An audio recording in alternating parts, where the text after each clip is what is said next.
officially back. Mandalorian Season 3 has kicked off with Episode 1, and today we're going to be talking about it in full spoilers because this is the way. Thank you so much, guys, for tuning into this. Make sure to hit that like and subscribe button because I'll be one of those crazy people staying up with you right at midnight, right when this pops up, because I love talking Star Wars, The Mandalorian, and every sort of thing like that. So let's talk about this episode because it kind of just came out of nowhere. Like, I feel like there was barely any marketing for this season. Like, it just kind of popped up and I'm like, oh, we're finally here. Like, none of the trailers, I mean, really none of the trailers ever for Mandalorian really show anything. But this was a nice first set up episode. And I know one of the big complaints a lot of people have had is focus in what is the exact story for the entire season. Where we looked at season 1, season 2, I never personally had that issue. I like the serialization, kind of the old-fashioned Western storytelling that it's trying to do and what mission they have that week. But I do like when it gets into the overall story of Star Wars, and what I think this episode 1 did so perfectly within season 3 is the fact that it really much showed not just the main concept of what this season is going to be about, but it also re-explored certain ideas and kind of gave us a mission that is coming up while establishing some fantastic action set pieces and also establishing where every single one of the characters is, of course, after the Book of Boba Fett and Mandalorian Season 2's finale, which premiered a long time ago. So starting out with this episode and kind of where we are with this place, it opens up and we see the Mandalorians. They're pretty much inducting a young kid into their group, which is great. The armor looks badass. We see a ton of Mandalorians, awesome, all colorful. And we also see Paz Vizsla, which is fantastic. I love seeing that. But we see this nice little banter between the armor and this young kid. And then this giant crocodile creature jumps out and just starts attacking them, which opening action sequence just awesome. And Rick, who is an amazing director, if you've still never seen his indie film Dope, I highly recommend it. But every Mandalorian episode this guy has directed has been honestly stellar.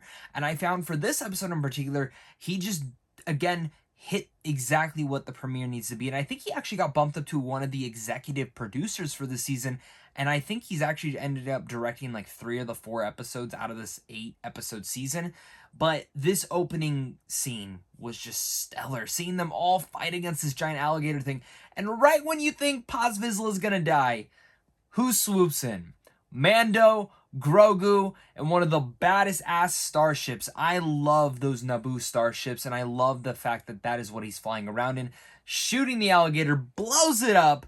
Blood, guts kind of things, you know, as much as you can get away with Disney Plus, and, you know, he lands. And everyone just kind of gives him this dirty side-eye look. And pretty much the armorer, you know, pretty much the armorer just retells, hey, this is where you're at. You are not a part of us. You are exiled. You are apostate. You should not be here. And he says, I found this from a traveler.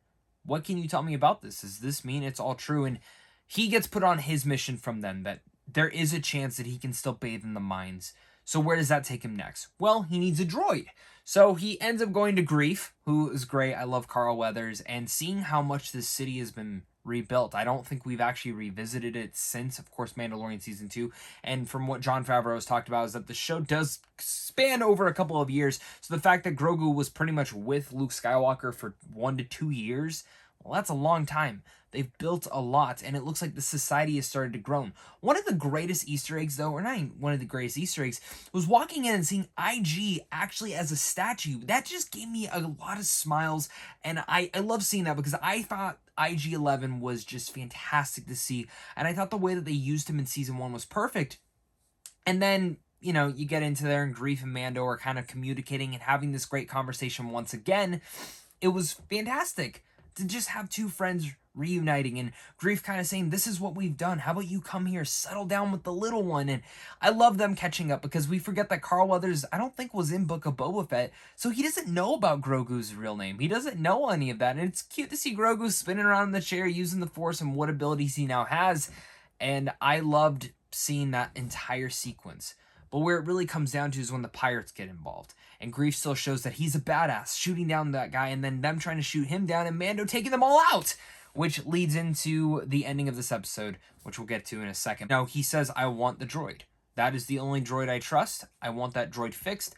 They tried fixing it. It looks like he's gone back to his own protocols, tries to kill Grogu, and from there they take him to, and I don't remember the species name, but they take him to Babu Freak's people.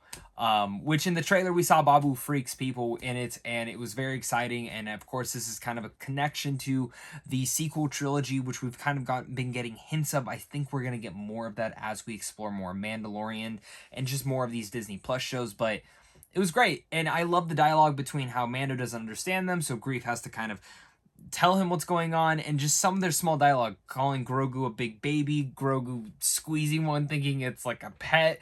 So many fun things, but they end up telling him IG's broken. Get new droid. This one poo-poo. Like, that's exactly what it says.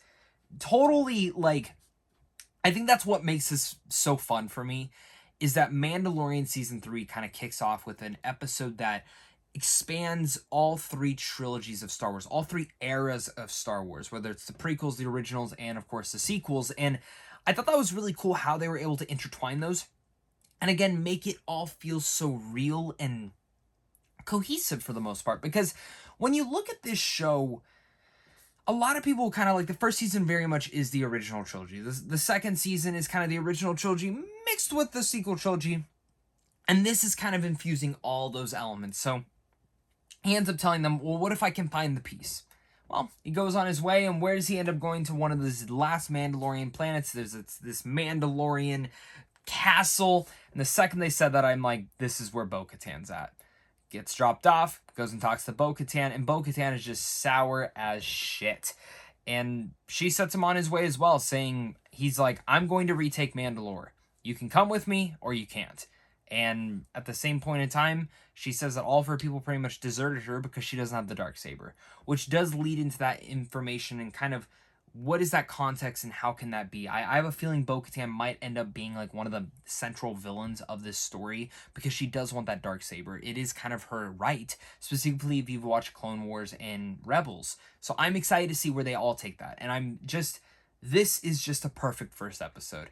I had so much fun with it. I love how it established the focus. It redirected us into 3 different planets, kind of showing us what's going on, what's the story, what needs to happen, and what the mission is. And it seems like next week, Mando is going off to kind of get that army of people so they can take back Mandalore, get the droid parts, and everything of that nature. And I like that he's kind of establishing what exactly he needs to do. This is just solid start. It was so much fun, and with that said, this is the way. Thank you so much again, guys, for watching this. Make sure to hit that like and subscribe button. Comment down below your guys' thoughts on this first episode. And of course, until next time, stay classy.